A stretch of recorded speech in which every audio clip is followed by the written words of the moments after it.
Y pues vamos a continuar, mis hermanos, con la serie que estamos enseñando, que empezamos con esta ya 3 semanas, la serie que estamos viendo, señales de los últimos tiempos. El tema 3, mis hermanos, que le titulé Viviendo como cristianos verdaderos en tiempos finales. Amén. El texto base que vamos a estudiar, mis hermanos, es segunda carta de Pedro, capítulo 3, versículos 1 en adelante, ¿verdad? Es lo que vamos a ir viendo. Mientras usted lo busca, yo le doy una introducción, mi hermano. Mire, cuando hablamos del vivir como cristianos verdaderos, cuando hablamos de esto, nos referimos, mis hermanos, al comportamiento de aquellos que han aceptado por fe a Jesucristo como su Señor y por lo tanto tienen su Espíritu Santo, lo cual les permite servir a Dios. ¿Cuántos aquí en esta noche son cristianos verdaderos que han aceptado por fe a nuestro Señor Jesucristo? Amén. Los ejemplos de vivir, mis hermanos, como cristianos verdaderos están entrelazados en toda la Escritura, en toda. De hecho, mis hermanos, Jesús, nuestro Señor, nuestro Salvador, habló extensamente sobre la forma en que debemos de comportarnos con los demás, ¿sí? Con los amigos y con los enemigos también. Él habló de esto, de cómo debemos de comportarnos, mis hermanos. No obstante, más que eso, la vida que Jesús vivió, que Él vivió, marcada por su amor y compasión, mis hermanos, por los perdidos, proporciona el mejor ejemplo de cómo debe de ser la vida de un cristiano verdadero. ¿Sí? ¿Hasta aquí alguna duda? Es vivir, mis hermanos, aquí en la tierra como lo hizo Jesús cuando Él estuvo también aquí en la tierra. Ser cristiano verdadero es vivir como Jesús cuando estuvo aquí en la tierra. También significa vivir para complacer a una persona. ¿A quién? Al pastor no, no vaya a decir al pastor porque si no ahorita lo sacamos. No, no es cierto. Es a qué persona, a Dios. Nada más, ¿verdad? Para complacer a una persona, mis hermanos. Y esa persona es la persona de Dios. Amén. Hacemos esto cuando permanecemos, mis hermanos, en su palabra y luego la vivimos.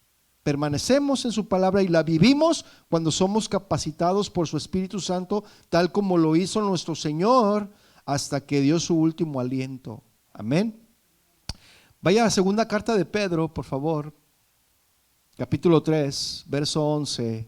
Yo le voy a leer el verso 11 y el verso 14, pero yo le voy a leer la traducción de la Biblia, la Nueva Biblia Viviente. ¿Sí? Así que si usted tiene una versión diferente a esta, solamente sígame con su mirada. Segunda de Pedro 3, 11 dice: puesto que todo esto va a suceder, ¿no deberían ustedes vivir como Dios manda y tener una conducta que nadie pueda reprochar? Versículo 14 dice: por eso, amados hermanos, mientras esperan ustedes el cumplimiento de estas cosas, traten de vivir sin pecado y procuren vivir en paz con Dios. Vamos a orar, mis hermanos. Padre, te damos gracias a ti hoy en esta noche por tu presencia. Nos hemos gozado, Señor, nos hemos deleitado en tu presencia, te hemos adorado, te hemos glorificado. Y ahora, Padre, queremos disponer nuestras mentes, todo nuestro ser, nuestro corazón, nuestro espíritu, nuestra alma, Señor. Queremos disponerla para este tiempo de tu palabra, porque sabemos, Padre, que tú tienes una palabra especial cada día para nosotros, porque tú quieres instruirnos, tú quieres redarguirnos, tú quieres corregirnos a través de tu palabra, Señor. Y nosotros abrimos nuestro corazón para recibir tu palabra, para que caiga esa semilla en nuestro corazón y que dé en su tiempo ese fruto al 100%. Gracias te damos, Señor, por tu palabra y te bendecimos en el nombre de Jesús. Amén y amén. Y Pedro, mis hermanos, entiende que la mentalidad humana, mis hermanos, para que sea transformada, la mentalidad humana necesita de la repetición constante de aquellas cosas que son importantes. Mismo Pablo decía: no me cansaré de repetirles las mismas cosas hasta que las entiendan. Y eso mismo Pedro lo entendía, mis hermanos, ¿verdad? Que para que la mentalidad humana sea transformada o pueda ser transformada, necesita de la repetición constante de aquellas cosas que son importantes. Amén. Para que se guarde primero en la memoria del individuo y luego estas, ¿verdad?, puedan ser reveladas en la medida en que son puestas en práctica. ¿Sí? Y estamos hablando de la palabra de Dios. De modo que sus dos cartas, las dos cartas de Pedro, mis hermanos, contienen un sencillo pero poderoso mensaje que exhorta a la iglesia a vivir una vida santa y obrando siempre en la voluntad del Señor. ¿Sí? Mire, vaya por favor al versículo 1 de esta carta, la segunda carta de Pedro. Es la que estamos viendo, segunda carta de Pedro. Capítulo 3, versículo 1. ¿Lo tiene? Dice: amados, esta es la segunda carta que os escribo. ¿Para quién va dirigida esta carta, mis hermanos? Para su iglesia, para la iglesia del Señor, ¿verdad? Para nosotros. Amados, esta es la segunda carta que les escribo, y en ambas despierto con exhortación. O sea, les animo, ¿verdad? Despierto con exhortación vuestro ¿qué? Limpio entendimiento. Otras traducciones, mis hermanos, mencionan un sincero discernimiento. Eso es lo que dicen otras versiones. Un sincero discernimiento. O sea que Pablo nos está exhortando a que discernamos, ¿sí? Con sinceridad. Pero aquí Pedro enfatiza en que debemos de saber a la luz de las Escrituras, mis hermanos, sobre la venida de Jesús y de las profecías que están alrededor de su venida. ¿Sí? Porque dice Pablo: en vuestro limpio entendimiento, en su sincero discernimiento. ¿Y qué es discernir, mis hermanos? ¿Qué es discernir? El verbo discernir, mis hermanos, refiere a distinguir o advertir algo. Discernir es distinguir por medio del intelecto una cosa de otra, ¿sí? Discernir es saber distinguir entre lo bueno y lo malo, ¿sí? O varias cosas entre ellas. Las palabras sinónimas de discernir, mis hermanos, son diferenciar y percibir, ¿sí? Esas son las palabras sinónimas. Por lo tanto, mis hermanos, Pedro lo que está solicitando a través de su carta, en este capítulo 3, es que tenemos que percibir, mis hermanos. Tenemos que percibir y que tenemos también que distinguir la certeza de los últimos tiempos. ¿Y cuántos saben que estamos en los últimos tiempos?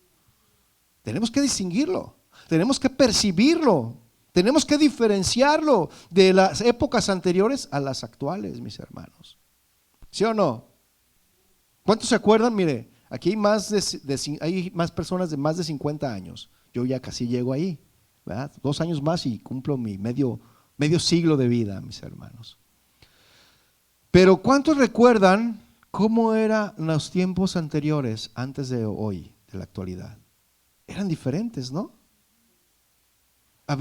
Mire, los niños salían a las calles a jugar canicas, salían a las calles a jugar pelota, salían a jugar Shanghái. ¿Quién sabe ese del Shanghái? ¿Sí se acuerdan del Shanghái? Ese de los palitos y que… ¿Sí se acuerdan de eso? Y eso ya desapareció. Ahora les hablas a tus hijos de eso y te dicen, y te ven con cara de what, ¿eh? ¿What? ¿Qué es eso? ¿No? A mí háblame de Free Fire, ¿no? ¿En serio? Porque dicen que ya las canicas son de viejitos. Pero realmente las canicas no son de viejitos, mis hermanos. Lo que pasa es que los tiempos han ido cambiando, ¿verdad? Y hoy en día, como ha crecido tanto la tecnología, no recuerdo bien las palabras exactas que dijo Einstein, Albert Einstein, ¿verdad? Einstein, porque es alemán. Yo no sé hablar alemán, hermanos. Es el Einstein, ¿no? Albert Einstein, él dijo una frase más o menos así, se la voy a parafrasear, que dijo que en los tiempos en que iba a haber la tecnología, que iba a aumentar la tecnología, que iba a crecer también la gente tonta. Así dijo. Bueno, palabras más, palabras menos, ¿no? Pero sí dijo que a raíz de que aumentara la tecnología, iba a aumentar la gente tonta. Fíjese, qué tremendo, ¿no? Entonces, debemos de percibir, mis hermanos, debemos de distinguir los tiempos que estamos viviendo, que ya no son los mismos que antes, ¿sí o no? Y cada vez son peores, porque mismo Jesús nos lo dijo, que iba a aumentar la maldad, ¿sí? Si en nosotros, mis hermanos, es despertado este sincero discernimiento, si en nosotros es despertado este discernimiento, mis hermanos, sincero discernimiento, entonces podremos dar los siguientes pasos que vienen en el versículo 2. Vaya por favor allí al versículo 2. Dice el versículo 2, ¿por qué dice Pedro que tenemos que tener ese discernimiento, un limpio entendimiento? Para que tengáis memoria de las palabras que antes han sido dichas. ¿Cuáles palabras, mis hermanos? Las palabras que los profetas, los apóstoles, mismo Jesús hablaron. ¿Sí? Y que tenemos que tener memoria de esas cosas. ¿Qué dijo Jesús? Cuando tú veas que estás pasando esto, acuérdate. Cuando tú veas que está sucediendo esto otro, acuérdate. Y nos viene a la memoria, ¿verdad? El recuerdo. Y empezamos a discernir. Pedro sabía, mis hermanos, la importancia de recordar a sus lectores el mensaje bíblico recibido del Antiguo Testamento, de las palabras que antes han sido dichas, ¿sí? Y contemporáneas también a sus días en el mandamiento del Señor Jesús. En el Antiguo Testamento con los profetas y en la actualidad de esa época con Pedro era lo que Jesús había dicho, ¿sí? Pedro claramente creía que las palabras de las Escrituras son importantes. ¿Cuántos saben esto? La Escritura, mis hermanos, toda la Escritura es inspirada por Dios. Y tenemos la palabra más segura, la palabra profética más segura, y son las Escrituras, ¿sí? Y Pedro sabía esto, mis hermanos, que las Escrituras son importantes, las palabras mismas, y no meramente el significado detrás de las palabras, mis hermanos. Pedro creía en la inspiración de cada una de las palabras de las Escrituras. Él creía esto, Pedro, lo creía perfectamente. Los falsos maestros, mis hermanos, oscurecen la espera de la parousia. Ellos oscurecen la espera de la segunda venida del Señor. Y por eso hay que despertar de nuevo, mis hermanos, en los fieles la esperanza en ella, en la segunda venida. No debemos estar dormidos, mis hermanos. Por eso Pedro quería despertar en ellos ese sincero discernimiento. Y esa es la intención de dar esta serie, de despertar ese sincero discernimiento, que podamos despertar y ver lo que está sucediendo a nuestro alrededor. Porque hoy en día nos acoplamos a ello y se nos hace ya habitual, ¿verdad? Y no debe de ser así, mis hermanos. Debemos de recordar lo que ya estaba escrito. Amén. Y esta esperanza, mis hermanos, está fundamentada en las tres grandes autoridades del conocimiento de la fe. Número 1, en las profecías de los profetas del Antiguo Testamento, ¿sí? Ese es el fundamento, mis hermanos. Las profecías de los profetas del Antiguo Testamento. En el mandato o instrucción del Señor y en los apóstoles que transmitieron la doctrina de Cristo. En esas tres, mis hermanos, grandes autoridades está fundamentada el conocimiento de la fe.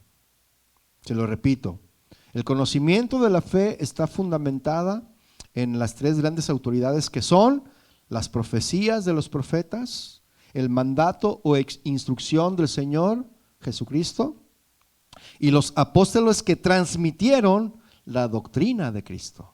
Amén. Y por lo tanto nosotros también transmitimos la doctrina de Cristo. Tenemos que seguir transmitiendo la doctrina de Cristo. Amén. El Señor, mis hermanos, el Señor Jesús es la autoridad decisiva, mis hermanos, ¿sí? Hacia Él, hacia Jesús, miraban los profetas y a Él vuelven su vista los apóstoles, hacia Jesús, ¿sí? Por eso dicen las Escrituras que debemos de tener nuestros ojos bien puestos. ¿En quién? En el autor y consumador de la fe, que es Cristo Jesús. Amén. Porque dice el versículo 2 ahí que estamos leyendo, para que tengan memoria de las palabras que antes han sido dichas. ¿Dichas por quién, mis hermanos? Por los santos profetas, y del mandamiento del Señor y Salvador dado por vuestros apóstoles. ¿Se fija? Al colocar a los mensajeros del nuevo pacto, mis hermanos, en el mismo nivel que los mensajeros del viejo pacto, Pedro entendió, mis hermanos, la autoridad del Nuevo Testamento aún mientras estaba siendo formado. ¿Sí? Porque también nosotros estamos siendo formados aún. ¿Sí o no? Todos estamos siendo formados hasta que nos muramos, mis hermanos. ¿Sí? Mire, vamos a estar ya viejitos, de 90 años, con bastón, si bien nos va. Y vamos a seguir aprendiendo. Vamos a estar a seguir siendo formados por el Señor. ¿Sí o no? La base, mis hermanos, en la que descansa la fe cristiana es Cristo, profetas y apóstoles. Amén. Esa es la base. Mire, vayamos ahí dejando un apartado, pero vayamos a Efesios 2, 19, por favor. Deje un apartado ahí. Y vayamos a los Efesios, carta a los Efesios 2, 19. ¿Lo tiene? Dice, así que ya no sois extranjeros ni advenedizos, sino conciudadanos de los santos y miembros de la familia de Dios. Pablo, mis hermanos, aquí en esta carta se refiere a nosotros los cristianos de origen gentil. ¿Sí? No debemos considerarnos a nosotros mismos, mis hermanos, como ciudadanos de segunda clase, ¿eh? No debemos de considerarnos así. ¿Sí? Debemos de considerarnos ya parte del pueblo del Señor. ¿Sí? De parte del reino de Dios. Amén. No solo somos conciudadanos, mis hermanos, sino también somos miembros de pleno derecho e iguales de la familia de Dios. Con igualdades, las mismas igualdades y derechos de la familia de Dios. ¿Sí? O sea que el Señor nos trata a los judíos y a los griegos de igual.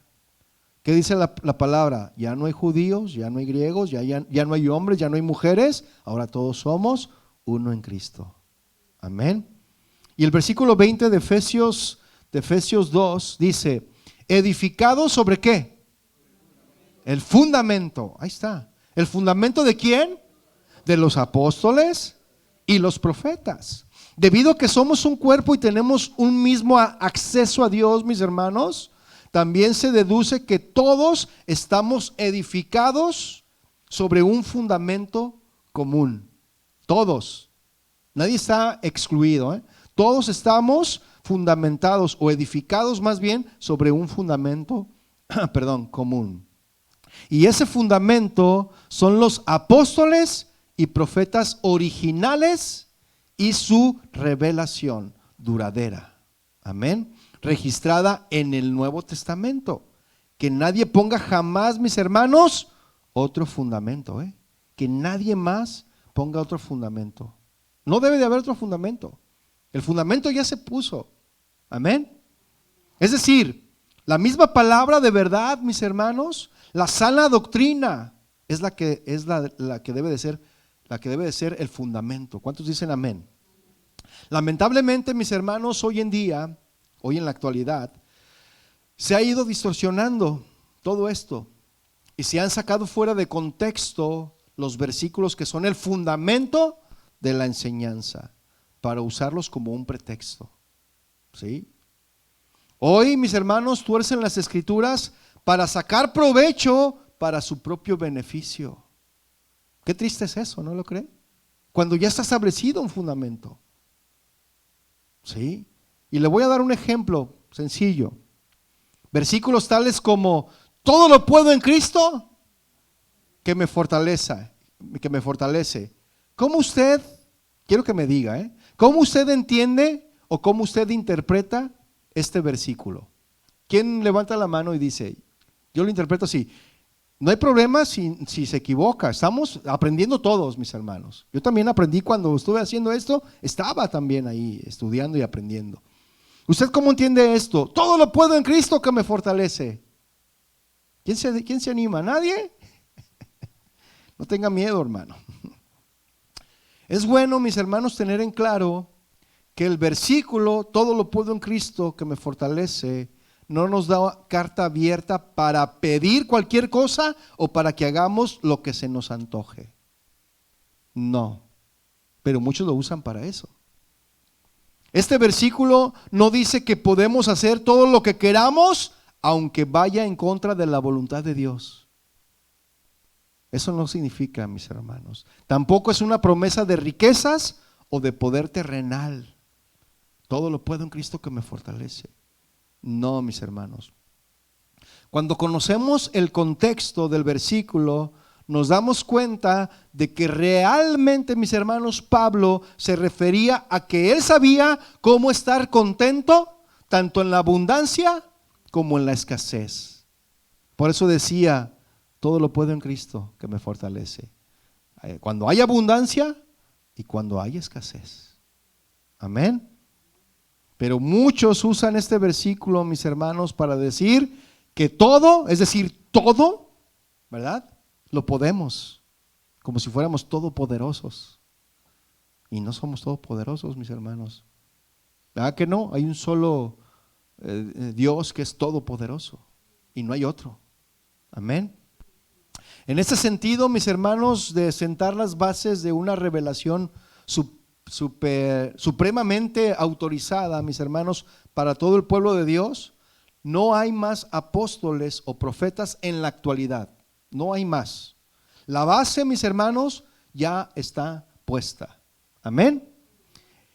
En un sentido menor, mis hermanos, puede haber apóstoles y profetas en la actualidad, pero no en el sentido en el que Pablo quería decir aquí. ¿Sí? ¿Estamos en eso? Sí, ya todo, ya el fundamento ya está puesto. Ya no hay más. Y continúa diciendo el versículo 20 de Efesios 2. Siendo la principal, porque estábamos viendo que el fundamento de los apóstoles, que estábamos edificados sobre el fundamento de los apóstoles y profetas, siendo la principal piedra del ángulo, ¿quién? Jesucristo mismo.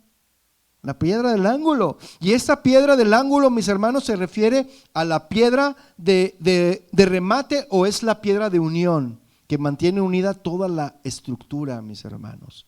A menudo el nombre real de esta piedra estaba inscrito sobre ella. Decía, esta es la piedra del ángulo. Porque mire, si usted quitaba esa piedra en esa estructura, ¿usted qué cree que iba a pasar?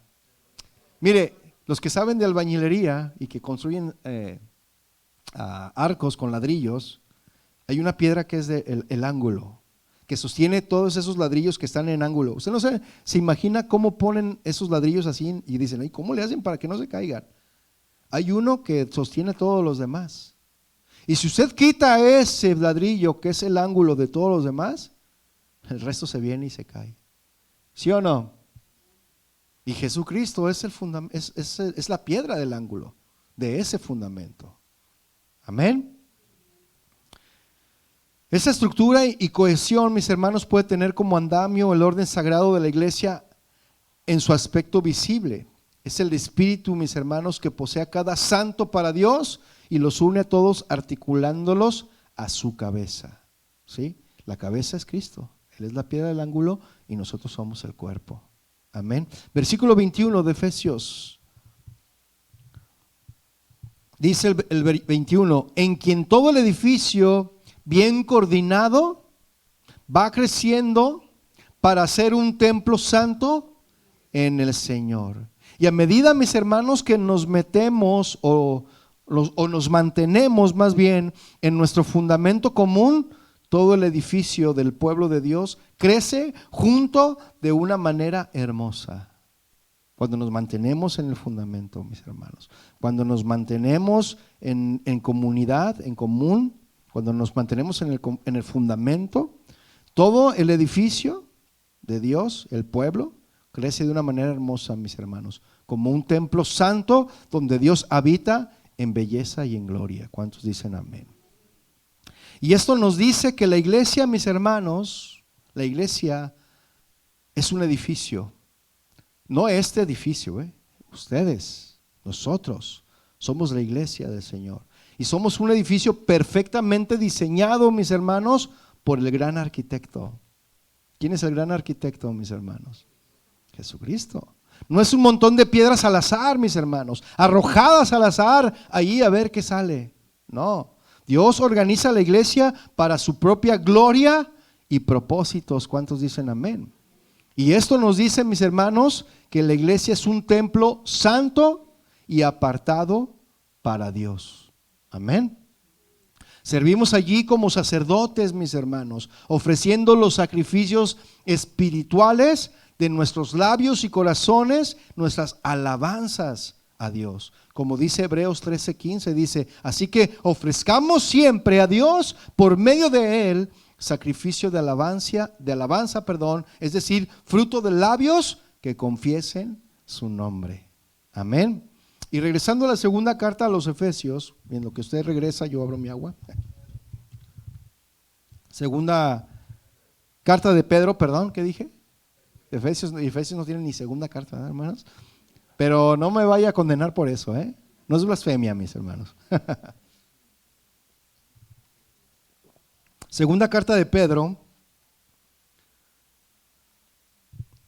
capítulo 3, verso 2. Vamos a regresar al versículo 2.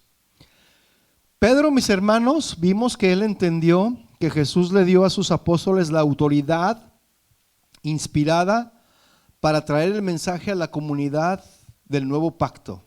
Amén. Él entendió, Pedro entendió esto por medio de pasajes tales como el de Mateo 16:19, donde Jesús le dio la autoridad a sus apóstoles de atar y desatar. ¿Sí? Porque dice ahí, dado por vuestros apóstoles. Dice el versículo 2. ¿Lo está leyendo ahí? Los escritores del Nuevo Testamento, mis hermanos, se refieren a esta palabra apóstoles como apóstolos. Ellos dicen eso, ¿verdad? Apóstolos en el contexto, y es bastante básico. Apóstol, mis hermanos, significa enviado. Eso significa apóstol, enviado. ¿Allá afuera se oyen niños corriendo? ¿Hay niños? ¿Ya fueron allá? Oh, ok. Esta palabra, mis hermanos, apóstol significa enviado, como le decía. Y vaya por favor dejando un apartado ahí en Pedro. Vaya a Filipenses capítulo 2 verso 25. Por favor. Filipenses 2, 25. Estamos hablando de apóstol, ¿verdad? Que significa enviado. No significa el que se hace rico con las ofrendas de la iglesia. Hoy en día piensan que el apóstol es el que está ahí, ¿no? El Todopoderoso. Apóstol significa enviado, y aquí en Filipenses 2:25 lo vemos. Mire, dice, mas tuve por necesario, dice Pablo, ¿qué dice? Enviaros, ahí está, enviarles. ¿Enviarles a quién? A uno de sus consiervos, Epafrodito, mi hermano y colaborador y compañero de milicia, vuestro mensajero y ministrador de mis necesidades. Eso es lo que es un apóstol, mis hermanos. Y hoy en día usted ve a los apóstoles ¿cómo son? Bueno, entre comillas los apóstoles, ¿no? ¿Sí? Pedro aquí se refiere a apóstoles de Jesucristo, ¿sí? En esto que estamos viendo aquí en la carta 3, en la segunda carta de Pedro, capítulo 3, verso 2, donde dice, dado por vuestros apóstoles. Pedro aquí, mis hermanos, se refiere a apóstoles de Jesucristo. Es por medio de ellos, de los apóstoles de Jesucristo, mis hermanos, y solamente por ellos que son puestos al nivel con los profetas del Antiguo Testamento. ¿Sí? ¿Hasta aquí todo claro o ya se le fundió el fusible? Significativamente, mis hermanos, Pedro vio esta autoridad invertida en los apóstoles y no solamente en sí mismo, porque hoy en día a Pedro lo tienen como una máxima autoridad. quien fue el fundamento. Y estamos viendo que no solamente Pedro fue el fundamento, ¿verdad que no? Hay una unidad, hay varios que son el fundamento, ¿cierto? Así que cuando le digan que fue Pedro el que fundó, usted llévelo esos versículos y dígale, no, mira, acá está el fundamento. Apóstoles y profetas, ¿sí?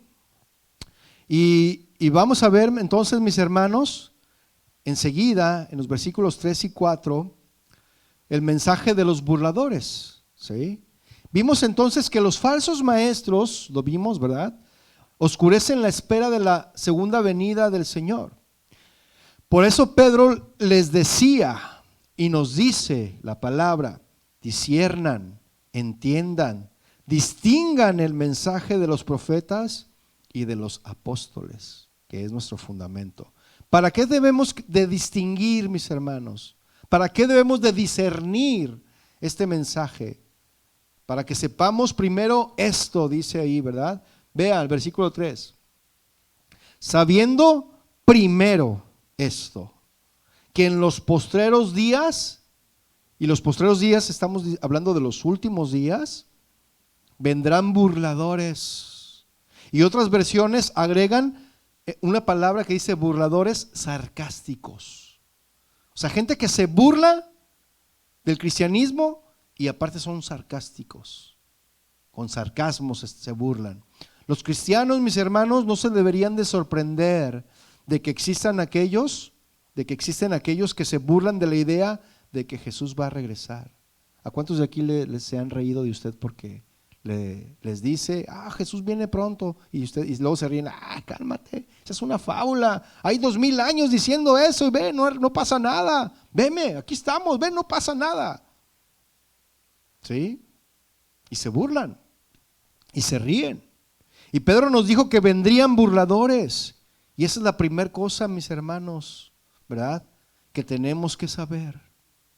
Es la primera cosa que tenemos que saber, mis hermanos. Cada vez que un blasfemador abre su boca para negar la verdad de la revelación, cada vez que alguien que blasfema, un blasfemador abre su boca para negar la verdad de la revelación, mis hermanos, esa persona nos ayudará a nosotros a confirmar en nuestra convicción de la misma verdad la cual él está negando. Si él lo niega, a nosotros nos está confirmando que es verdad. ¿Sí? El Espíritu Santo nos dijo por la pluma de Pedro, mis hermanos, que seríamos eso, y ahora vemos lo verdadero que escribió. Porque mire, dice, sabiendo primero esto, que en los postreros días vendrán burladores andando según sus propias concupiscencias. Y esta palabra concupiscencia, mis hermanos, se le llama concupiscencia a sentir deseos o exceso de deseos no gratos a Dios. Deseos sexuales, es lo que habla, inmorales, ¿sí? Y puede decirse que la concupiscencia, mis hermanos, es el deseo desmedido de satisfacción carnal. Eso es la concupiscencia, mis hermanos. El deseo desmedido de una satisfacción carnal, ¿sí? Y estas palabras, mis hermanos, nos recuerdan de que los burladores no solamente tienen un problema intelectual con Dios y su palabra, sino que también tienen un problema claro de moral, queriendo rechazar el señorío de Jesucristo sobre sus vidas. ¿Qué es lo que estamos viendo hoy en la actualidad, mis hermanos? ¿Sí o no? Con esos hombres que se visten de mujeres y luego así van y enseñan, y las escuelas, los gobiernos permiten que así den clases de sexualidad. ¿Qué sexualidad les van a enseñar a esos niños? ¿Pura y santa? ¿Usted qué cree? Hoy en día estamos viendo esa depravación, lo que estamos viendo aquí, las concupiscencias, el deseo desmedido de su carnalidad, de satisfacer su carnalidad, su inmoralidad, su deseo carnal. Es lo que vemos hoy en día. ¿Sí lo ve o no lo ve? Y cada vez está peor, mis hermanos. ¿Sí? Entonces estos hombres, mis hermanos, tienen un claro, mis hermanos, tienen un problema claro de moral. queriendo rechazar el señorío de Jesucristo sobre sus vidas, porque saben que la palabra los confronta, por eso lo rechazan. Dicen, no queremos saber nada, y al contrario se burlan, ¿no? ¿Qué dice el versículo 4 de Pedro? Dice, y diciendo, ¿dónde está la promesa de su advenimiento? A ver, ¿dónde está esa promesa? Ese es el mensaje de los burladores, mis hermanos. En el pensamiento de estos burladores y en las palabras de ellos dicen, los cristianos han estado hablando de la venida de Jesucristo desde hace 2000 años y aún no ha regresado. Y se ríen. A ver, ¿dónde está la promesa? Son puras fábulas, dicen. Son puros cuentos de estos cristianitos. Se ríen. No, y dicen peor, Dicen peor, mis hermanos. ¿Sí? Pedro y Pablo eran hermanos. No, Pedro y Pablo predicaron acerca de la segunda venida. ¿Sí? Pedro y Pablo predicaron acerca de la segunda venida, mis hermanos. Mismo Jesús lo hizo en repetidas ocasiones, ¿verdad? Mire, vaya a Hechos, dejando un apartado ahí. Hechos 3:18, por favor. Hechos 3:18. Y hermanos, apenas vamos en la introducción, ¿verdad? Hechos 3:18, lo tiene, dice, pero Dios, ¿qué dice? Ha cumplido. El Señor cumple, ¿sí o no? Ha cumplido así lo que había antes anunciado. Mire, si el Señor lo promete, Él lo cumple, ¿sí o no? Él no es hombre para que mienta, ni hijo de hombre para que se arrepienta. ¿Sí? Pero Dios ha cumplido así lo que había antes anunciado por boca de todos sus profetas. ¿Ya vio? Del fundamento. Que Jesucristo había de padecer. Así que arrepentíos y convertíos para que sean borrados vuestros pecados, para que vengan de la presencia del Señor tiempos de refrigerio. Si usted no se arrepiente de sus pecados, mis hermanos, pues anda todo afligido. No hay un refrigerio, no hay un descanso en su vida, en su alma, ¿verdad? Porque ahí anda con esos pecados, no se arrepiente, no se convierte. Por eso dice la palabra, arrepentíos y convertidos para que sean borrados vuestros pecados, para que vengan de la presencia del Señor tiempos de refrigerio. 20. Y Él envía a Jesucristo que os fue antes anunciado. Amén. Y Él va a enviar a Jesucristo, quien antes fue anunciado. Tanto Jesús, mis hermanos, como Pablo fueron más comprendidos acerca del tiempo. Ellos comprendieron más acerca de los tiempos. Y las parábolas de Jesús, mis hermanos, apremiaban a estar listos y prohibían establecer fechas para su venida. ¿Sí o no? La parábola de las 10 vírgenes, ¿cuántos lo conocen? Es una parábola que nos advierte y que nos dice que debemos de estar listos, que debemos de estar preparados. ¿Sí o no? Y aunque su lenguaje llevó a algunos a pensar que Jesús volvería ciertamente mientras estuvieran aún vivos. Muchos pensaron eso. No, Jesús va a venir. Ya murió, pero yo sé que va a venir pronto. O sea, había ascendido a los cielos, allí en el libro de los Hechos, en el capítulo 1. Y ellos esperaban ya pronta la venida. No, ya, no tarda en venir.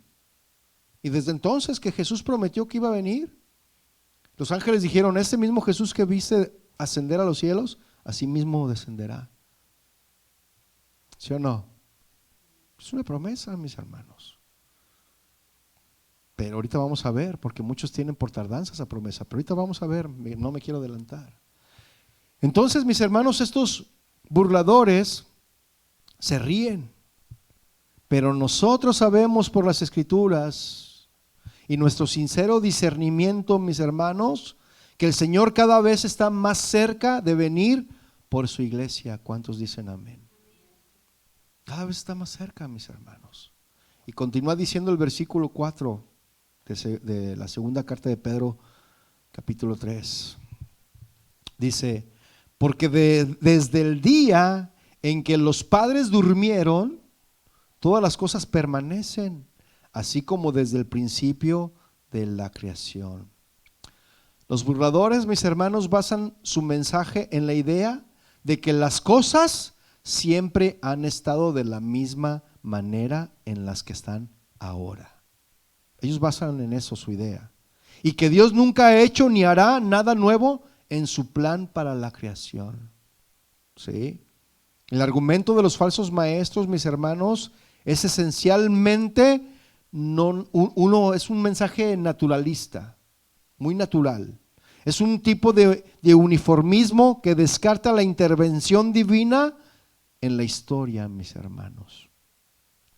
Y en los versículos de la segunda carta de Pedro, en el capítulo 3, los versículos 5 al 7, mis hermanos, veremos el error de estos burladores. Vamos a ver el error de estos burladores. Versículo 5, ¿lo tiene? Dice, estos ignoran voluntariamente. Son ignorantes porque quieren. ¿Sí o no? Eso es voluntariamente. Son ignorantes porque quieren, porque no quieren documentarse, porque no quieren tener ese conocimiento. ¿Sí? Son ignorantes voluntariamente. Mire, yo conozco de muy cercanamente a mí, una persona que esta persona se dedica a la astrofísica y es muy inteligente, es familiar mío. Él fue a estudiar a España y ahorita es un catedrático de la Universidad de Guadalajara y habla acerca de esto y se siente que todo lo sabe, ¿no? Pero estas personas es uno de los que se burlan. Es ateo, según él, ¿no? Es ateo. Y me acuerdo que una vez subió una imagen en su Facebook. Decía, todos somos a la imagen de Dios. Y había un hombre, como un hombre invisible, ¿no? Que nada más se le veían los lentes y una bufanda. Y no sabía nada.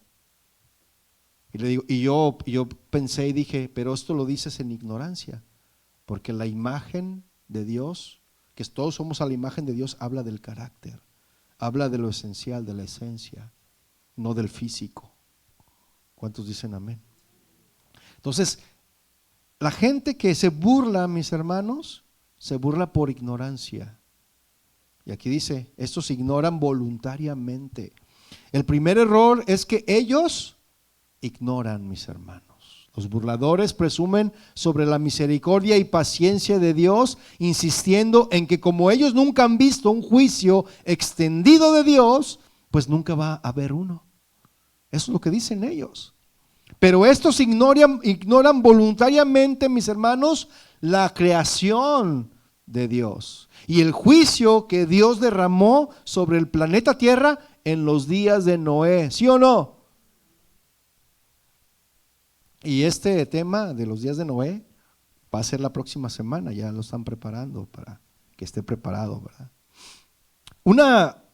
Una creencia, mis hermanos, literal en la creación, una creencia literal en la creación, en Adán y Eva y en un diluvio de Noé es esencial para verdaderamente entender, mis hermanos, la obra de Dios en ese tiempo y ahora. Le repito, mis hermanos, una creencia literal en la creación, en Adán y Eva y en el diluvio de Noé es esencial para verdaderamente entender la obra de Dios en ese tiempo y ahora. El negar esas cosas, mis hermanos, quebranta cada uno de los cimientos de nuestra fe. El negar una de esas cosas, ¿sí? Tristemente, mis hermanos, hoy en día son muchos los cristianos que viven en ignorancia, que ignoran, mis hermanos, voluntariamente estas cosas. Tristemente hoy en día hay muchos cristianos ignorantes, ¿sí? Y por lo tanto se ponen a sí mismos en el lugar de los burladores, ¿sí? Pero ¿sabe por qué lo hacen, mis hermanos? ¿Sabe por qué lo hacen? Lo hacen por ignorancia. Por eso lo hacen. Por ignorancia, ¿sí? Lo hacen por ignorancia porque no tienen la luz de la que habló Pablo en la primera carta a los Tesalonicenses, capítulo 5, versos 4 y 5. que vimos la semana pasada, y se lo voy a leer. Dice el versículo 4 de la primera carta a los tesalonicenses: mas vosotros, hermanos, no estáis en tinieblas para que aquel día os sorprenda como ladrón. O sea, no viven en ignorancia, mis hermanos. Ustedes no viven en ignorancia. Sí, eso es lo que está diciendo, para que ignoren que aquel día vendrá como ladrón. Y dice el versículo 5: porque todos vosotros sois hijos de luz e hijos del día. No somos de la noche ni de las tinieblas. No somos de la ignorancia, mis hermanos. Levante su mano todos los que son ignorantes. No debemos de ser ignorantes. Tenemos que tener ya ese conocimiento. Entonces, estos, mis hermanos, ignoran, ¿sí?, que en el tiempo antiguo, vamos a seguir leyendo la segunda carta de Pedro 3, versículo 5, dice: estos ignoran que en el tiempo antiguo fueron hechos por la palabra de Dios los cielos y también la tierra, que proviene del agua y por el agua subsiste. La Biblia, mis hermanos, claramente nos enseña que el agente activo en la creación era ¿qué? El agente activo de la creación. No. ¿Cómo fue formado la tierra? Por medio de la palabra, mis hermanos. Dios habló y se hizo. ¿Sí o no? Por medio de la palabra. Entonces, el agente activo de la creación, mis hermanos, era la palabra de Dios. Él habló y la creación vino a existencia. Amén. Estamos aprendiendo, mis hermanos. Amén. Versículo 6. Por lo cual, el mundo de entonces pereció anegado, es decir, cubierto, inundado en agua. Eso significa esta palabra anegado, ¿sí? Cubierto, inundado de agua. El punto de Pedro es que las cosas, mis hermanos, en este mundo no siempre habían estado de la manera que están ahora, ¿sí? El mundo era diferente cuando Dios lo había creado, y después de eso volvió a cambiar después del diluvio. Después del diluvio el mundo fue otro, fue diferente. ¿Sí o no?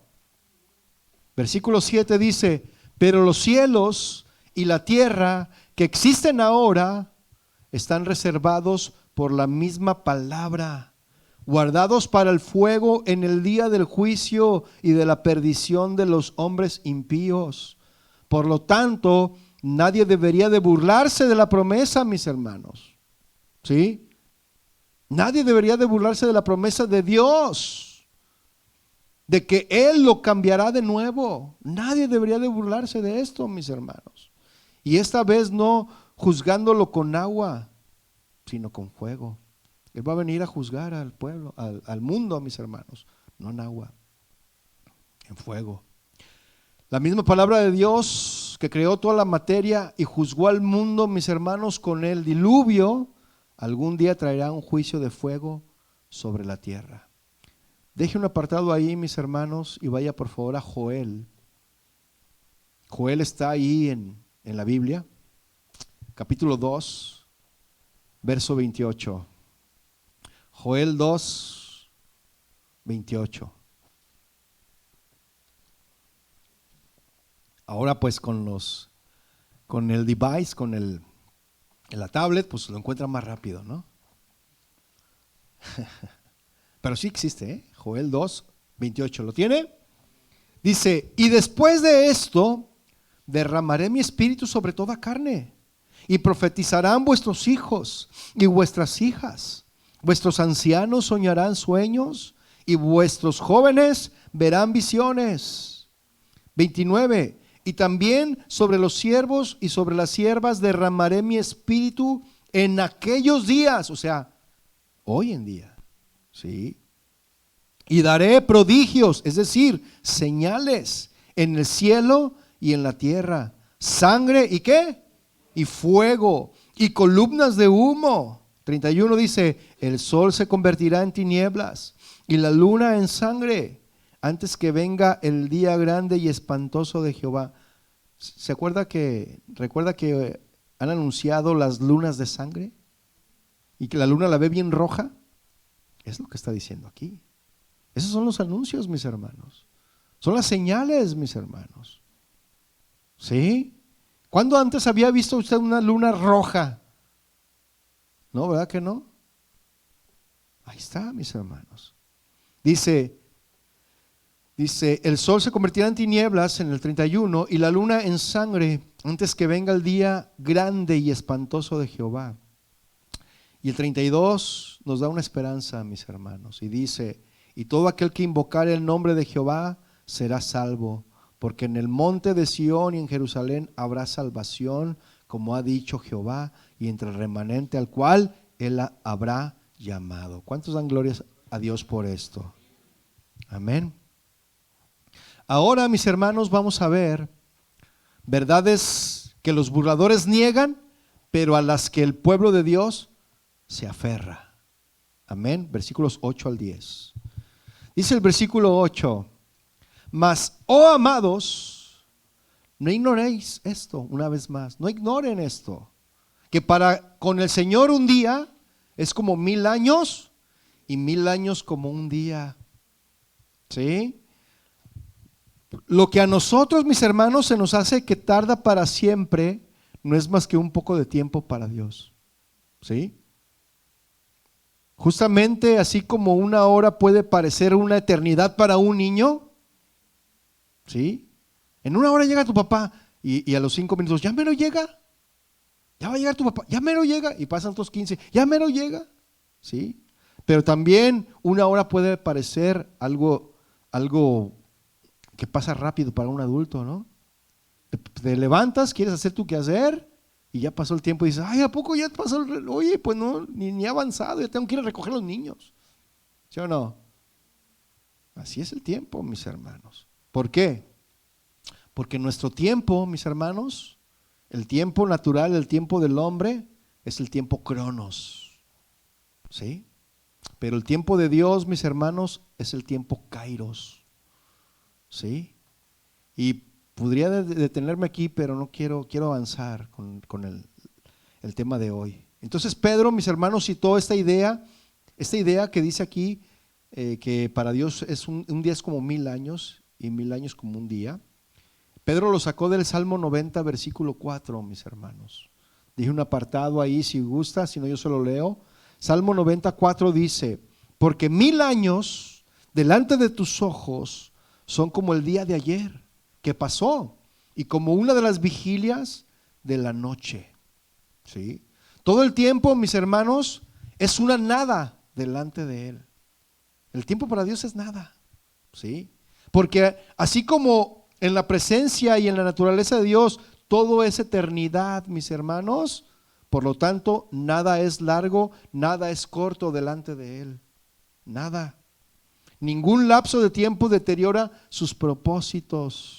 ¿Cuántos dicen amén? Todas las cosas, mis hermanos, son igualmente cercanas y presentes en su vista. Todas las cosas. La distancia de 1000 años antes de que ocurra un evento, mis hermanos, no es más para Él que lo que sería el intervalo de un día. ¿Sí? 1000 años es un día. Con Dios ciertamente, mis hermanos, no hay pasado, con Dios no hay presente y con Dios no hay futuro. Para Él todo el tiempo es igual. Justamente así como decimos nosotros que Dios está en todas partes, mis hermanos, podemos decir de Él que Él es siempre. Él está en todas partes en el espacio, mis hermanos. Él está en todas partes en el tiempo también. Tiempo y espacio, Él está ahí. ¿Sí? Miren, el Señor puede ir hacia adelante como a la velocidad de la luz y llega el día de ayer. Espero no fundir el fusible. Pedro, mis hermanos, no dio una fórmula profética, No está hablando de una manera profética, diciendo que de alguna manera un día profético equivale a 1000 años. Porque algunos están diciendo, no, ya estamos en el tercer día. 1000 años ya pasaron el primer día. Segundo día, 2000 años ya pasaron. Estamos en el tercer día. Y dice que el tercer día iba la señal de Jonás, y que el tercer día resucitaría. Entonces el Señor ya viene, ya estamos en el tercer día. No sabemos, mis hermanos. Nadie lo sabe. Todos queremos sacar nuestras conclusiones, pero el único que sabe estas cosas es el Padre de los cielos. Amén. Entonces muchos podemos cometer este error grave, mis hermanos, de profetizar esto, tomarlo como una profecía, ¿no? Como una enseñanza. Amén. Dios, mis hermanos, ve el tiempo con una perspectiva que nosotros carecemos, ¿sí? Él ve el tiempo de una diferente perspectiva. Incluso el retraso de 1000 años puede parecerse bien a un día en comparación con la eternidad, ¿sí? Además, mis hermanos, Dios ve el tiempo con una intensidad que nosotros carecemos. Un día con el Señor es como 1000 años. Amén. Versículo 9 de la segunda carta de Pedro, capítulo 3. Versículo 9 dice: el Señor no retarda su promesa, mis hermanos. ¿Cuántos dicen amén? Según algunos la tienen por tardanza, los burladores, ¿no? Sino que es paciente para con nosotros. La verdad, mis hermanos, es que Dios sí cumplirá su promesa, ¿eh? Él la va a cumplir su promesa, y lo hará sin retraso según su tiempo. ¿Sí? Él va a llegar a su tiempo. ¿Sí? Cualquier retraso percibido por nuestra perspectiva de tiempo es dado por la paciencia de Dios. Dice, no, es que algunos la tienen por tardanza. No, ya se tardó. Ya han pasado 2000 años y no viene. Pero esa es tu perspectiva, en tu tiempo. Pero en el tiempo de Dios es diferente. Y Él retarda este regreso, mis hermanos. Él lo retarda porque Él tiene paciencia, la cual le permite al hombre todo el tiempo posible para que se arrepienta. ¿Sí? Muchos de los que son cristianos, entre comillas lo pongo, hoy en día están felices de que Jesús no haya regresado todavía. Muchos de los cristianos de hoy en día dicen, qué bueno que Jesús no ha regresado, ¿verdad? ¿Y usted por qué cree? ¿Ah? Porque aún no se han comprometido con Dios y sus vidas son tibias. Tienen un pie y medio en el mundo y medio pie con Dios. Por eso dicen, no, que no regrese ahorita. No, ya ven, Señor. Y el que no esté preparado se lo perdió. ¿Cuántos dicen no, amén? Y sabe, en todo esto, mis hermanos, hay un propósito compasivo en el tiempo de Dios. ¿Cuál es ese propósito, mis hermanos? Vea, ahí está en el versículo 9. Dice, no queriendo que ninguno perezca, sino que todos procedan al arrepentimiento. Por eso no ha llegado el Señor. ¿Sí? Pedro aquí nos revela una parte del corazón de Dios, la razón por la cual el regreso de Jesús, mis hermanos, no ha sido pronto. ¿Sí? Es para que todos, a ver, digan todos procedan al arrepentimiento, porque Dios no quiere que ninguno perezca, mis hermanos. Entendemos que Dios, mis hermanos, entonces no quiere que ninguno perezca, no en el sentido de un decreto divino, como si Dios hubiese declarado que ningún pecador va a perecer. No, mis hermanos. Más bien, las declaraciones de Pedro reflejan el corazón amoroso de Dios para el mundo y su dolor compasivo aún en el juicio justo de los malvados. ¿Sí? Mire, ¿qué dice Juan 3:16? Búsquelo, por favor. Juan 3:16, ¿qué dice? Porque de tal manera se lo sabe, porque de tal manera amó Dios al mundo que ha dado a su Hijo unigénito para que todo aquel que en Él cree no se pierda, mas tenga vida eterna. El 17 dice, porque no envió Dios a su Hijo al mundo para condenar al mundo, sino para que el mundo sea salvo por Él. 18 dice, el que en Él cree no es condenado, pero el que no cree ya ha sido condenado, porque no ha creído en el nombre del unigénito de Dios, Hijo de Dios. Entonces, mis hermanos, la salvación está condicionada, ¿sí? Ese versículo que leímos de Pedro, que dice que Dios no ha regresado, ¿por qué? Porque Él no quiere que ninguno perezca, sino que todos procedan al arrepentimiento. Esa salvación, mis hermanos, está condicionada. ¿En qué? ¿En qué está condicionada esta salvación, mis hermanos? Por la respuesta de fe que el hombre debe aportar. ¿Sí? El que cree se salva y el que no cree se condena. Así de sencillo, mis hermanos. El que cree se salvó y el que no se condenó. ¿Cuántos creen lo que el Señor dice en su palabra?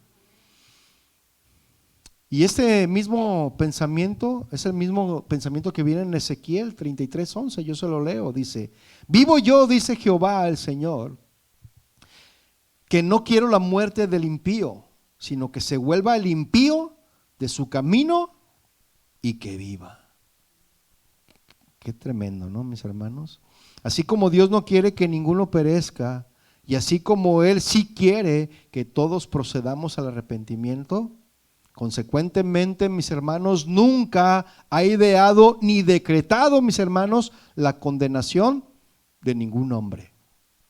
Ni ha hecho, mis hermanos, imposible para ninguna alma que se salve.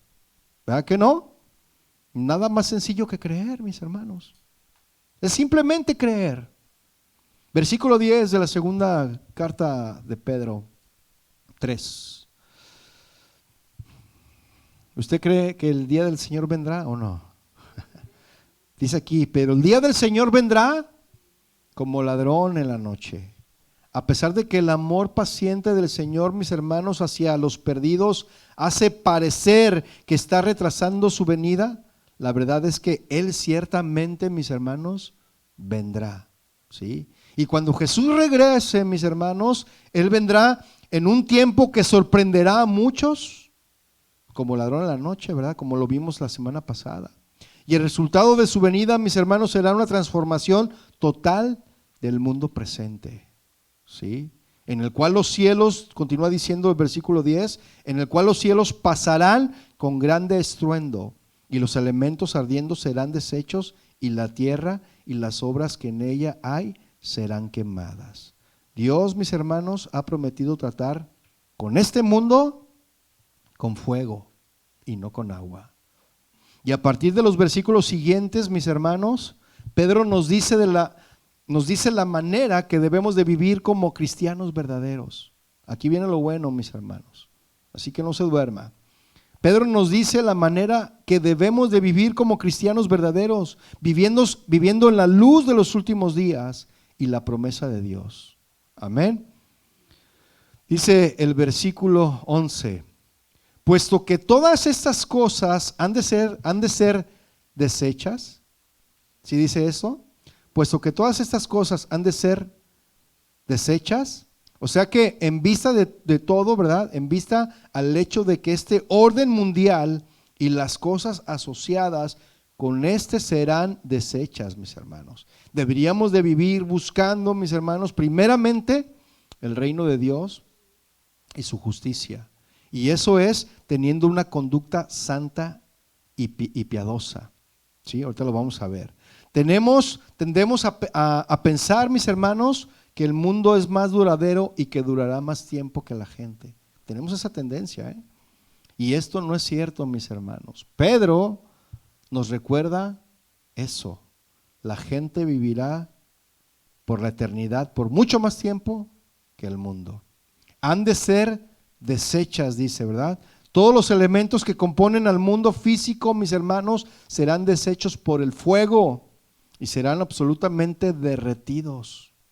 Y esto, mis hermanos, es una imagen sorprendente de lo que en realidad puede pasar de acuerdo con las teorías modernas de la física del universo. ¿Sí? Pero, ¿cómo sucederá esto? Usted se preguntará. ¿Cómo va a suceder esto?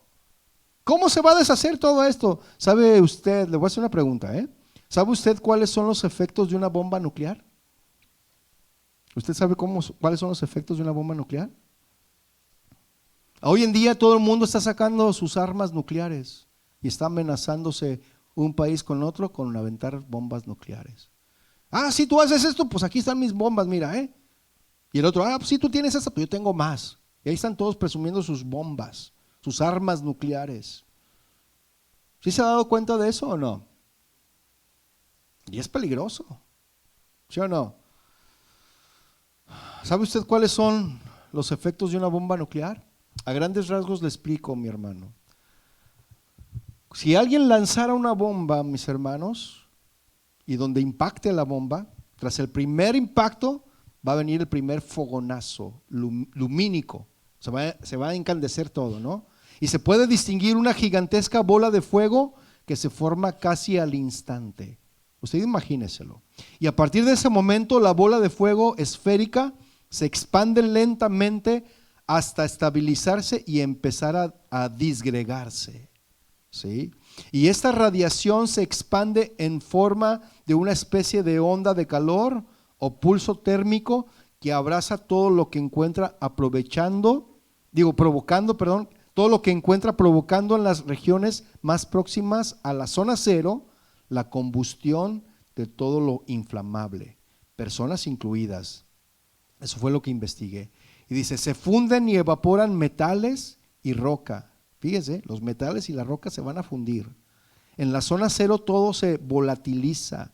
Más lejos, en una distancia más lejos, se siguen quemando las cosas y se origina un gran incendio, pudiendo desembocar en una violenta tormenta ígnea. Incluso a gran distancia el pulso todavía puede provocar quemaduras de consideración a todos los que queden expuestos al flujo térmico. Eso es lo que provoca una bomba atómica, mis hermanos. Y esto cada vez es más real y cada vez es más latente, mis hermanos. Por eso Pedro nos dice, ¿cómo? Vea el versículo ahí. ¿Cómo no debéis vosotros andar en santa y piadosa manera de vivir? Si sabes que van a pasar todas estas cosas y estás viendo cómo los gobiernos están de locos y se amenazan unos a otros con esto, ¿cómo no has de vivir? ¿Cómo no han de andar en santa y piadosa manera de vivir? Por eso el nombre del tema es viviendo como cristianos verdaderos en los últimos tiempos. Sí. El rey viene, mis hermanos. Él va a venir a su trono y a su juicio. El rey viene en camino y ya casi llega, ya casi llega. Tú estás en su puerta, Él está en la tuya. ¿Cómo puedes tú pecar en contra de aquel que ya está a la puerta? ¿Cómo? La primera cosa que Pedro resalta, mis hermanos, de la conducta de un creyente que espera el regreso de Jesús, mis hermanos, es que su santa y piadosa manera de vivir. Mire, esta palabra santa o santo es una palabra agios, palabra griega, que fundamentalmente significa separado, dedicado. Eso significa santo, separado y dedicado, ¿verdad? En el sentido moral y espiritual. Por lo tanto, mis hermanos, separado del pecado y por lo tanto consagrado a Dios. Así es como debemos de vivir, separados del mundo, alejados de él. ¿Sí? Separados del pecado, pero consagrados a Dios. Así es como debemos de vivir en los últimos tiempos, mis hermanos. Tener características de pureza moral, ser consagrados. La santidad, mis hermanos, no es un logro, sino un estado al que Dios en su gracia, por medio de los méritos de Cristo en la cruz, llama a los hombres. ¿Sí? Pero los creyentes, mis hermanos, estamos llamados a santificarnos, es decir, a purificarnos de toda contaminación. ¿Sí? Abandonando el pecado, abandonando prácticas corruptas, mis hermanos, conductas torcidas para vivir una vida apartada y santa para Dios y teniendo comunión con Él. ¿Sí? ¿Ya se aburrió, hermano? Santa y piadosa. Esta palabra piadosa, mis hermanos, se refiere a la conducta que debe caracterizar la vida del cristiano, ¿sí? Siempre separada del pecado y apartada para Dios. La piedad, mis hermanos, tiene que ver con la reverencia a Dios, ¿sí? Que debe de ser la actitud del cristiano en todos los aspectos de su vida, la reverencia a Dios. Debemos ser personas, mis hermanos, que perdonan, personas que oran, personas que ganan almas, y debemos de ser personas gozosas, personas que sacrifican, debemos de ser personas que son ejemplo para otros. Así es como debemos de vivir, ¿sí? En estos últimos tiempos, mis hermanos. Versículo 12 dice, esperando y apresurando, dice, ¿verdad? Es decir, acelerando para la venida del día de Dios. Yo le hago una pregunta. ¿Significa esto que acabo de leer del versículo 12 que nosotros podemos adelantar el día que Dios tiene prefijado? Si lo tomamos en sentido absoluto, es un rotundo no.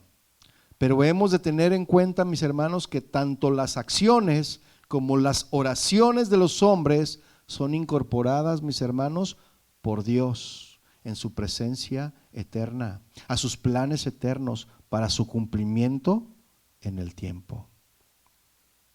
Con una vida santa, mis hermanos, una vida santa, si vivimos una vida santa, podremos adelantar la segunda venida, viviendo una vida santa. En el contexto inmediato, mis hermanos, Pedro dice que nosotros apresuramos la venida del Señor al tener una santa y piadosa manera de vivir. Si nosotros vivimos de esta manera, podemos adelantar la venida de nuestro Señor. Así es como debemos de vivir los cristianos, los verdaderos cristianos, porque hay falsos cristianos, mis hermanos. ¿Sí? Dice, continúa diciendo el versículo 12, en el cual los cielos encendiéndose serán deshechos y los elementos siendo quemados se fundirán. Pedro nos dice, mis hermanos, que los mismos elementos de este orden mundial serán deshechos, ¿sí? Dios genuinamente, mis hermanos, hará cielos nuevos y tierra nueva. Incluso tal y como Isaías lo profetizó. Isaías 65:17 dice, porque he aquí que yo crearé nuevos cielos y nueva tierra, y de lo primero no habrá memoria, ni más vendrá al pensamiento. Versículo 13, mis hermanos, de segunda carta de Pedro. Ya casi terminamos, mis hermanos, no se desespere. Pero nosotros, a ver, diga nosotros, pero nosotros esperamos, según sus promesas, cielos nuevos y tierra nueva, en los cuales mora la justicia. La característica más gloriosa de estos cielos nuevos y esa tierra nueva, mis hermanos, es que en un lugar, es un lugar donde mora la justicia. Los cielos nuevos y la tierra nueva es un lugar donde mora la justicia, mis hermanos. En el plan de Dios para el tiempo, esto pasa después del mundo milenario, reinado por Jesucristo. Eso es lo que va a suceder. En la recreación de este orden mundial mencionada en Apocalipsis 21:1, que dice, vi un cielo nuevo y una tierra nueva, porque el primer cielo y la primera tierra pasaron. Por lo tanto, mis hermanos, mantente diligente y no desprecies la paciencia de Dios. Versículo 14 dice, por lo cual, oh amados, estando en espera de estas cosas, ¿cuántos están en espera de estas cosas? Amén. Entonces, si tú estás en espera de estas cosas que acabamos de estudiar, procura con diligencia, no con negligencia, con diligencia, ¿sí?, ser hallados por Él sin mancha e irreprensibles en paz. Así debemos de ser hallados, mis hermanos. No debemos de ser negligentes. debemos de ser diligentes con la indicación que se nos está dando por parte del Señor. ¿Sí? ¿Cuántos dicen amén? Si nuestros corazones verdaderamente están puestos sobre la gloria del nuevo cielo y la nueva tierra, mis hermanos, nos esforzaremos en caminar de manera piadosa en respecto a nuestros hermanos y nuestras hermanas, en paz y con respecto a Dios, sin mancha e irreprensible. Amén. Versículo 15, ya estamos terminando, mis hermanos. Ya oí la alarma del despertador y ya. Dice versículo 15, y tened entendido que la paciencia, ¿cuántos son pacientes aquí? Ahorita está teniendo paciencia. Y tened entendido que la paciencia de nuestro Señor es para salvación. Y a veces, mis hermanos, es fácil para los cristianos resentir la paciencia de Dios, ¿sí o no? Después de todo, en algún sentido, esto retrasa su venida, ¿eh? Por lo tanto, hay todavía oportunidades de salvación, mis hermanos. El que Dios prolongue el tiempo de su paciencia. No obstante, mis hermanos, la paciencia de nuestro Señor es para salvación para otros y salvación para nosotros también. Amén. Ya para concluir, mis hermanos, en resumen, mis hermanos, ¿de qué manera podemos vivir como cristianos verdaderos en tiempos finales? ¿De qué manera podemos vivir? La conducta que debe caracterizar la vida del cristiano, mis hermanos, debe de ser siempre separada del pecado y apartada para Dios. Amén. Con la reverencia a Dios, que debe ser la actitud del cristiano en todos los aspectos de nuestra vida. ¿Sí? Debemos de ser personas entonces que perdonan, que oran, que ganan almas, personas gozosas, que son ejemplo para otros. Así es como debemos de vivir, mis hermanos, sin mancha, incontaminados, sin contagiarse de los falsos maestros, irreprensibles, sin reproche y paz, exhortándonos a vivir en armonía completa con los demás hermanos. Amén. Póngase de pie, mi hermano, vamos a hacer una oración. ¿Cuántos le dan gracias al Señor por su palabra? Amén. Padre, te damos gracias por tu palabra. Gracias, Señor, porque tú eres fiel, Padre. Tú, Señor, nos has hablado y tú quieres enseñarnos que debemos de vivir en esos últimos tiempos siendo irreprensibles, sin mancha, Señor. Tú quieres, Señor, que los cristianos verdaderos, todos los que nos hacemos llamar tus hijos, que vivamos, Señor, en una conducta que nos lleve a estar separados del pecado. Tú quieres, Señor, que tus hijos se aparten, se consagren para ti. Y nosotros, Señor, queremos ser reverentes, queremos ser respetuosos en todo tiempo hacia tu persona, Señor. Aunque parezca que tú tardas en venir, nosotros esperaremos pacientemente tu llegada, Señor. Mientras tanto, Señor, nosotros vamos a ser verdaderos cristianos y viviremos, Señor, conforme a tus pensamientos, a tus planes, y seremos personas que perdonan, Señor, que perdonan aún a nuestros enemigos, que perdonan a aquellos que nos han fallado, porque también nosotros hemos fallado, también nosotros hemos ofendido a otros.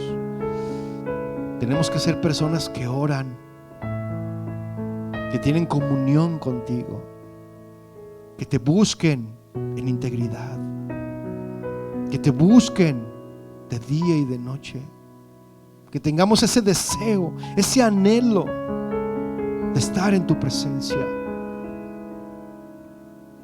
Mientras tú vienes, Señor, nosotros ganaremos almas para ti, aquellos que aún no te conocen. Y así como dijo el profeta Isaías, heme aquí, envíame a mí. Así también, Señor, nosotros iremos y hablaremos en tu nombre. Hablaremos, Señor, del fundamento que tú estableciste. Hablaremos de esa piedra angular que eres tú. Y ganaremos, Señor, almas para tu reino. Seremos personas que estaremos siempre gozosas en todo tiempo, Señor. Aún a pesar del cansancio, aún a pesar de la enfermedad, aún a pesar de la dificultad, nosotros debemos de tener el gozo, porque el gozo del Señor es nuestra fortaleza. Y debemos de ser ejemplos para otros, que puedan ver en nosotros y que puedan desear lo que nosotros tenemos, que puedan ver en nosotros esa luz, que seamos esa sal que sazone este mundo. Aquí estamos, Señor. ¿Por qué no levantas tus manos al Señor y dices: aquí estoy, Señor? Yo quiero guardarme para ti en estos últimos tiempos.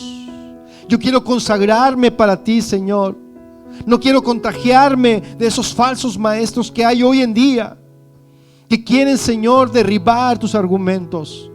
Pero tus argumentos son más poderosos, porque las armas de nuestra milicia no son carnales, sino poderosas en Dios, para derribar todo argumento que se levante en contra de tu palabra, Señor. Y queremos, Señor, seguir siendo irreprensibles, sin reproche, y viviendo en paz con todos, y teniendo paz en nuestro corazón, y exhortándonos unos a otros para vivir en armonía con todos nuestros hermanos. Gracias, Padre, por lo que estás haciendo y lo que seguirás haciendo. Gracias, Padre, por tu palabra. Gracias, Señor, por despertar ese discernimiento en nosotros, esa inquietud de estos últimos tiempos, porque tú vienes pronto, Señor. Tú vienes pronto. Tú lo prometiste y tú lo cumplirás, Señor, en tu tiempo. Llévanos con bien a casa, Señor. A cada uno de mis hermanos que se dieron cita hoy, llévalos, Señor, con bien a casa, y que podamos reunirnos una vez más el domingo para seguirte alabando y exaltando, porque tuya es la gloria, el poder por siempre, Señor. En el nombre de Jesús.